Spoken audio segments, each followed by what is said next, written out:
پاکترین کشور دنیا ژاپن است. کثیف‌ترین کشور دنیا هند است. قیمت‌ترین کشور دنیا سوئیس است. خطرناکترین کشور دنیا برزیل است.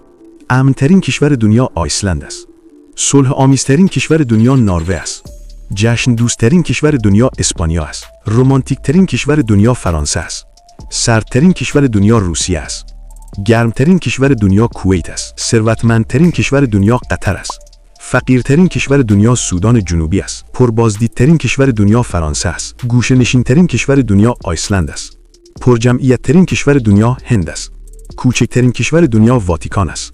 مدرن‌ترین کشور دنیا کره جنوبی است. کهن‌ترین کشور دنیا مصر است. با نفوذترین کشور دنیا ایالات متحده آمریکا است. فاسدترین کشور دنیا سومالیا است. شادترین کشور دنیا فنلند است. غمگین‌ترین کشور دنیا افغانستان است. اما کشوری که همیشه جایش در قلب ما است کدام کشور است؟ در کامنت بنویس. اگه فالو نکنی شاید دیگه ما رو نبینی، اما اگه فالو میکنی تبریک، تو هر روز در حال پیشرفت هستی.